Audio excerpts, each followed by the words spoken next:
이솝 우화 중에 도둑과 그의 어머니 이런 우화 내용이 있습니다. 내용은 어릴 때 아이가 이웃집에서 계란을 훔쳐서 와가지고 있을 때 막 조마조마하고 있는데 그걸 조심스럽게 내놓았는데 어머니가 야단을 치지 않는 거예요. 오히려 야, 넌 어떻게 해서 이런 알을 얻었냐? 참 똑똑한 아이라고 칭찬해 준 거예요. 이거 어디서 가져왔는지 출처를 물어야 되는데 전혀 묻지 않는 거예요. 이런 것이 반복되면서 자기가 하는 그 행동이 이게 나쁜 행동이라는 것을 깨닫지 못하고 그렇게 자랐습니다. 그렇게 점점점 자라면서 이 아이는 드디어 진짜 도둑이 됩니다. 남의 물건을 훔치는데 양심의 가책이 없는 거예요. 그래서 부잣집에서 값비싼 물건을 훔쳐오고 그렇게 해서 잘 넘어갔는데 한 번은 크게 적발돼서 현장에서 잡혔어요. 그래서 이 어른이 결국은 죄가 중하다 해서 과거까지 쫙 훑어서 결국은 사형 선고를 받게 되어집니다. 결국 어느 날 사형장으로 끌려가게 되는데 요즘처럼 현대식은 뭐 건물 안에서 사형을 하지만 옛날에는 이 사형수들을 밖으로 끌고 나와서 공개 사형을 했어요. 그랬던 모양입니다. 그랬을 때에 이 사형수가 저 멀리 어머니가 보이는 것을 보고 그 간수에게 그렇게 부탁을 하는 겁니다. 마지막으로 어머니에게 가까이 가서 한마디만 하고 싶은데 허락해달라. 죽으러 가는 사람이 그렇게 얘기하니까 눈치를 보다가 위에 있는 간수장이 그렇게 교도관이겠지요. 그냥 사인을 주니까 그렇게 해서 그 어머니를 만나는데 만날 수는 없고 그냥 가까이 가게끔 하였습니다. 그 어머니 제가 할 말이 있습니다. 기 좀 빌려주시죠. 이렇게 하는데 그래서 무슨 얘기 하나 하고 귀를 쫑긋하고 끼우는데 이 사형수가 그 어머니 귀를 확 물어버리는 겁니다. 아주 피가 흐르게끔 물으면서 그러고서 막 소리 지르니까 저렇게 그렇게 아주 뭐 못된 놈 하면서 그런 아주 욕을 하는 거예요. 그런데 이 사형수가 한마디를 합니다. 어머니, 내가 어릴 때에 남의 집에서 계란을 훔쳐왔을 때 그때 이게 나쁜 일이라고 나쁜 짓이라고 야단을 쳤다면 오늘 내가 이렇게 사형장에서 죽지 않았을 겁니다. 막 그렇게 이야기하는 거예요. 나를 이렇게 만든 것은 어머니입니다. 그러나 사형장으로 갔다는 얘기 아닙니까? 오늘 본문은 이렇게 야단을 치지 않는 부모에 대한 이야기가 나오고 있습니다. 24절에 보니까 매를 아끼는 자는 그의 자식을 미워함이라. 자식을 사랑하는 자는 근실히 징계하느니라. 이렇게 말합니다. 본문에 매를 아끼는 부모가 있다는 겁니다. 왜 매를 아꼈을까요? 이 매를 아낀다고 했을 때 옛날 개역 한글 성경은 초달을 못하는 자는 이렇게 말한다. 그러니까 옛날 성경 어려운 표현이 참 많아요. 이 초달이라는 게 종아리를 때리친다는 그런 뜻인데요. 그러니까 결국은 징계를 하지 않는 부모에 대한 얘기를 하고 있는 것이죠. 부모에게 물어봤어요. 왜 자식에게 매를 안 듭니까? 그랬더니 이유가 간단합니다. 너무 소중한 자식이 있고 너무 사랑스러워서 매를 들 수가 없다는 겁니다. 어떤 경우는 이 아이는 독자이기 때문에 함부로 매를 들 수 없다. 그런 부모도 있고요. 또 어떤 분은 40이 넘어서 낳은 늦둥이, 그것도 늦둥이를 어떻게 매를 대냐, 이렇게 해서 그냥 응석바지로 땅에는 한 번도 없이 그냥 부모가 또 형제가 다 안고 키우고 업고 키우고 그런 자들이 있다는 겁니다. 자녀가 너무 귀하고 사랑스럽다는 이유로 잘못을 하는데 그것을 야단치지 않고 바르게 잡아주지 않는 부모가 있더라, 이 얘기를 합니다. 그런데 자녀를 징계하지 않는 것은 자녀로 하여금 죄에 대해서 양심의 마비를 갖고 오게 하는 것이기 때문에 결국은 인격 파탄과 파멸로 이끈다는 것은 분명한 일이지요. 이것은 자녀를 진정으로 사랑하는 방법이 아니라는 겁니다. 그런데 자식을 사랑하는 자는 어떻게 하냐? 근실이 징계하느니라 이렇게 말합니다. 근실이라는 표현은 어릴 때부터 착실하게 어떤 일을 하다 할 때 근실이 그 말합니다.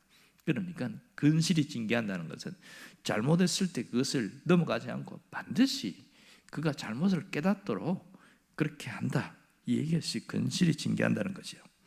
자식을 사랑하는 부모는 마땅히 자식의 잘못에 대해서 시적절하게 잘못을 깨닫도록 징계하는 것을 말합니다.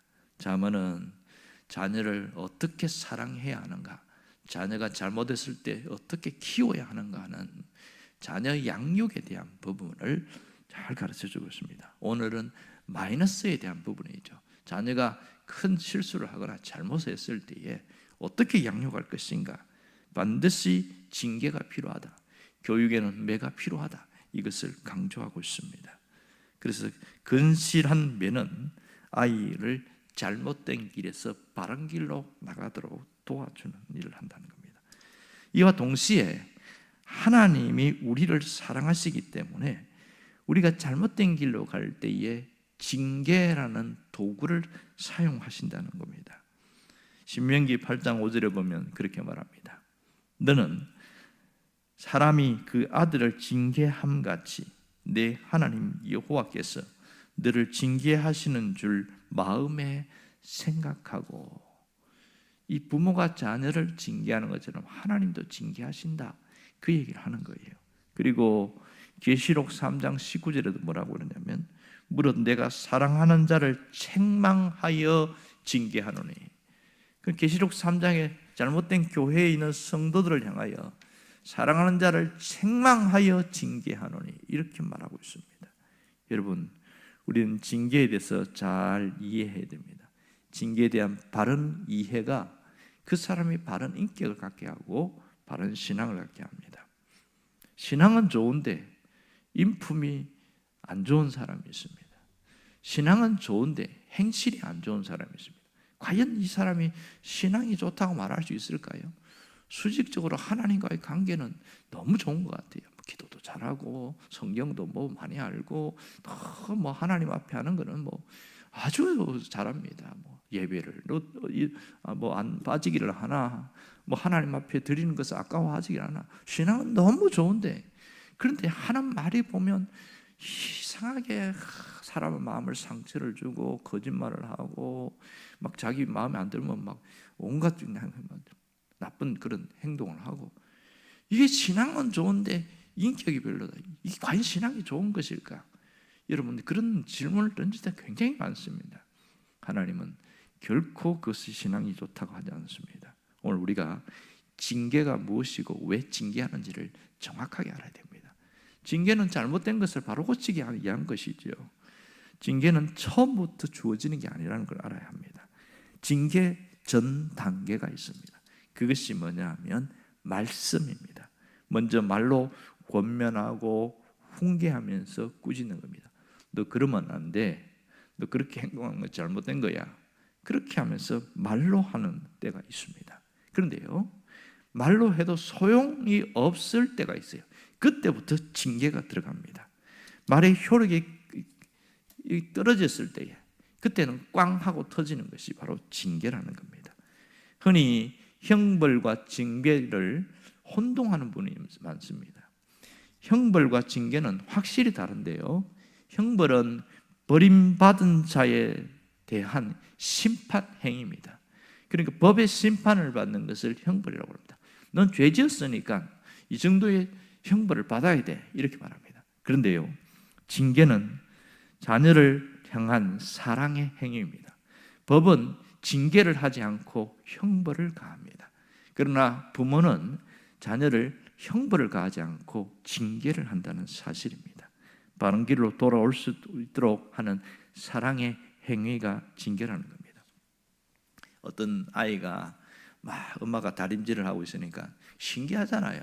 그리고 막 다리미가 지나가면 뭐 뜨거운 스팀이 막 나오고 하니까, 그리고 나도 다림질을 하고 싶다고 그러고, 나 다림이 하면 안 돼요. 이거 하면 안 돼. 이거는 안 되는 거야. 그런데 자꾸 때를 쓰는 거예요. 나도 다림이를 만지고 싶다고 그러고 자기도 해보고 싶다고. 이 어머니 입장에서는 참 곤란한 거죠. 이건 뜨거운 거야. 말귀를 못 알아들어요. 위험한 거야. 못 알아들어요. 그래서 이렇게 하면 안 되겠다. 한두 번이 아니고 다림질 할 때마다 와갖고 자기가 해보겠다고 그러고 이 다림 자기가 만져보겠다고 그러고 이게 얼마나 위험한지 만지면 화상이 있는 거 알잖아요. 그래서 한 번은 이래서는 안 되겠다 해서 그 어머니가 이 다림질을 끝내고 나고 다리미가 식을 때를 기다리고 딱 만지니까 화상을 입을 정도는 아닌데 약간 뜨뜻한 약간 뜨거움이 남아있을 때 야, 너 진짜 만지고 싶냐? 하고 싶다고. 그래갖고 아이의 손을 딱 다리미에 댔더니 뜨거 하면서 팍 되는 거예요. 자, 이럴 때 이 어머니는 이 아이를 왜 다리미를 손대겠습니까? 그것은 이 다리미는 위험한 것이고 잘못하면 화상을 입고 심각한 문제가 생긴다는 것을 알려주려고, 이게 징계거든요. 그래서 징계는 맛복이라고 이렇게 이야기를 합니다. 징계는 형벌이 결코 아니라는 것이죠. 그런데 잘못하는 사람들은 징계를 형벌로 착각하는 사람들이 많습니다. 신자들 중에서도 하나님의 징계를, 하나님이 내게 형벌을 내리셨다고 그렇게 생각하는 사람이 많습니다.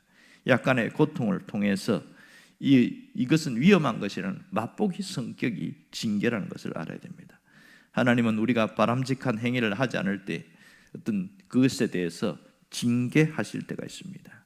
이 징계의 목적은 결국은 형벌을 주기 위함이 아니고 바르게 고치기 위함인 것을 알아야 합니다. 내가 살다 보면 뭔가 하나님 앞에서 내가 징계를 받는 것 같다, 그런 생각이 들 때가 가끔 있지요. 언제입니까? 징계는 항상 전 단계가 있습니다. 그게 말씀이라고 그랬습니다. 말씀을 들으면서 깨닫는 거예요. 내가 이래서는 안 되는구나, 내가 이렇게 살면 안 되겠구나. 그 깨닫는 것이 징계의 전 단계입니다. 그렇게 해서 깨닫게 하는데도 그냥 깨닫고 나중에 잊어버리고 돌아서서 똑같이 하는 거예요. 이것이 반복돼서 말로 해서 안 될 때가 있습니다. 이럴 때에 하나님의 징계가 이어지게 되어집니다. 그런데요, 사람이 깨닫는다고 바뀝니까? 깨닫는다고 돌이키냐고요? 잘 안 바뀌어요. 말을 험하게 하는 사람 깨닫는다고 말 안 바뀌어요. 성질이 급한 사람 깨닫는다고 안 바뀝니다. 그럴 때에 어떻게 합니까? 하나님이 징계를 하는 겁니다. 깨닫고 돌아오게 하도록. 이게 출애굽기와 민수기, 신명기 보면 그 얘기가 수도 없이 많이 나옵니다. 하나님께서 이스라엘 백성들을 징계하실 때가 굉장히 많습니다. 징계는 결코 형벌이 아님을 우리가 알아야 합니다. 그래서 결국은 사람이 바뀌지 않으니까 하나님이 깨닫게 하기 위해서 좀 더 센 것으로 하나님이 알려줍니다. 그때에 내가 이러면 안 되겠구나 하고 정신 차리는 사람은요, 진짜 바른 길을 가게 되어지고 제대로 믿는 신앙인으로 살게 되어집니다. 내가 이러면 안 되겠구나 사인이 분명히 왔어요. 근데 하나님이 사인이 이렇게 줬는데도 하나님 내가 뭘 잘못했다고 그럽니까? 이렇게 대드는 사람이 있어요. 한 100명 중에 한 명이 있습니다. 이런 사람들은 대책이 없는 거죠. 그런데 깨달았을 때 하나님 내가 잘못했습니다, 내가 돌이키겠습니다, 이렇게 하면서 나가는 사람은요, 이게 바로 깨달았기 때문에 그 다음 단계가 없습니다. 거기서 끝납니다.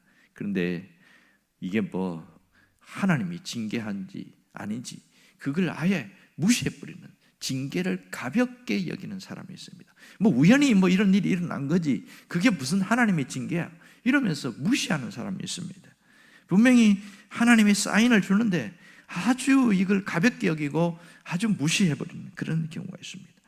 이런 경우에는 하나님이 사람으로 안 되면 환경으로 얘기하고, 환경으로 얘기 안 되면 그 나와 관계된 중요한 사람들과 얘기하고 몇 번을 이야기하는데 그래도 안 될 경우는 꽝 하고 터질 때가 많습니다. 그것이 징계입니다. 징계는 확실히 어떤 사건을 통하여 우리를 깨닫게 하는 겁니다. 가장 어리석은 사람은 버티는 사람입니다. 이게 하나님이 쌓이는 것을 분명히 알매도 불구하고 하나님이 내게 깨닫게 하려고 하는 사건임에도 불구하고 버티는 사람이 있습니다. 이런 사람을 가장 어리석은 사람, 이렇게 이야기합니다. 언제나 징계는 맛보기 형태라는 것을 알아야 됩니다. 작게 징계가 있을 때에 빨리 돌이키는 것이 중요합니다. 여러분, 하나님의 손은 가볍지만 때로는 무겁습니다. 여러분, 요나를 보면 우리가 잘 알 수 있어요. 요나는 자기의 나라를 괴롭히는 그 아수르가 미운 거예요. 그런데 하나님이 희한하게 아수르에 가서 그 수도인 니느웨에 가서 그 나라 망한다고 얘기해라. 왜 얘기합니까? 안 망하게 하려고 하는 거잖아요. 근데 요나는 팍 망했으면 좋겠다, 그런 생각이 드니까 가기 싫은 거예요. 그러니까 하나님이 가라고 정반대 방향, 그 니느웨에서 어디입니까? 스페인으로, 다시스로 가는 거예요. 그런데 하나님이 이 요나가 깨닫지 못하고 그럴 때에 어떻게 했습니까?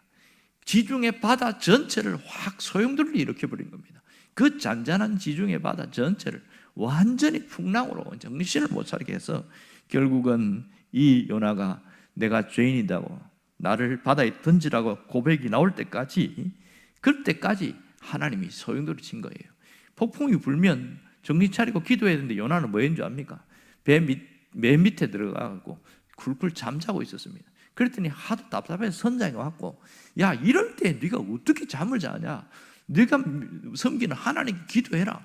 다른 사람은 자기가 섬기는 신에게 기도하는데 요나는 그런 상황에도 깨닫지를 못하고 잠을 자고 있었던 거예요.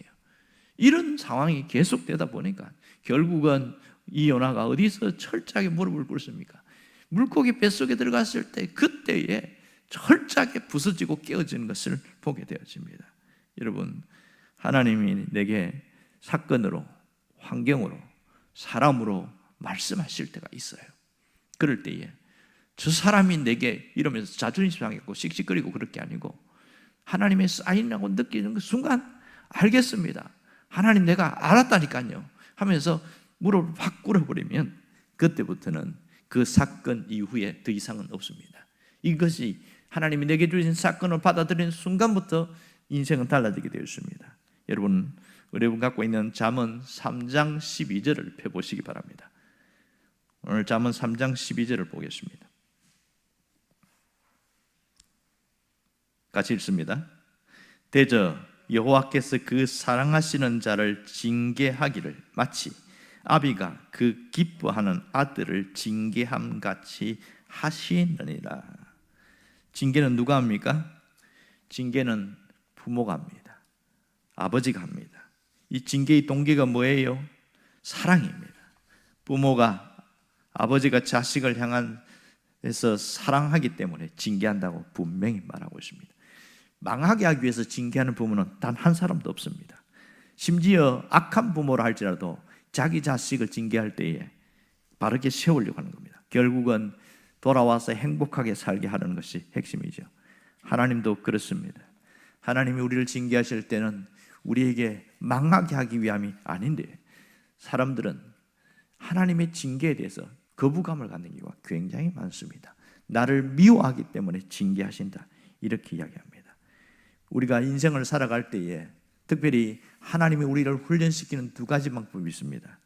하나는 암탉이 병아리를 품듯이 무조건적인 사랑으로 품어줄 때가 있습니다.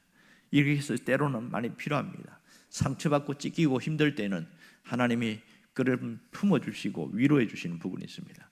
또 하나의 방법은 독수리가 자기 새끼를 훈련시키는 방법으로 우리를 훈련시킬 때가 있습니다. 여러분, 이 독수리의 방법과 암탉의 방법, 이게 하나님이 우리를 훈련하는 방법 중에 하나입니다. 그런데요, 사람들은 모두 독수리의 훈련 방법을 싫어합니다. 여러분 잘 아시지요? 독수리의 어린 새끼가 이제는 자기가 이제 날아야 될 시기가 됐을 때 부모는 가차없이 그 어린 새끼를 떨어뜨립니다. 나무 높은 데 떨어뜨리면 죽는다고 바닥거리는데 날 수 있습니까? 한 번도 안 날아봤는데.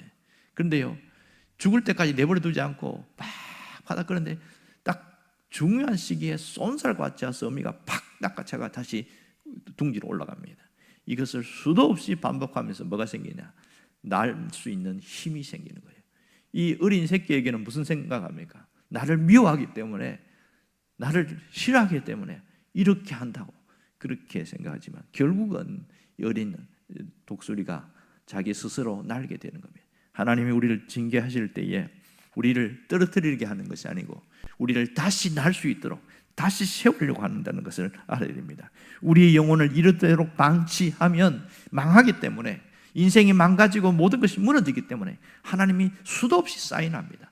하나님은 센 징계는 함부로 하지 않습니다. 제일 먼저는 말씀으로 하셔요. 깨닫게 하는 거예요. 아, 내가 잘못했구나.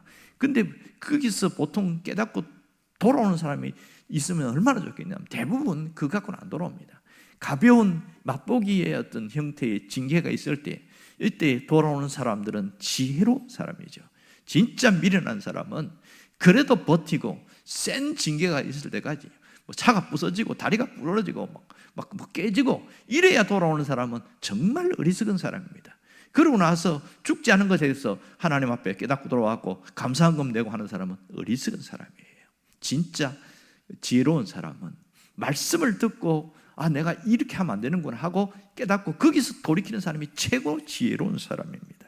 하나님이 우리를 징계하실 때 우리를 사랑하기 때문이라는 것을 알아야 됩니다. 오늘 우리가 하나님의 사랑 안에 있습니다.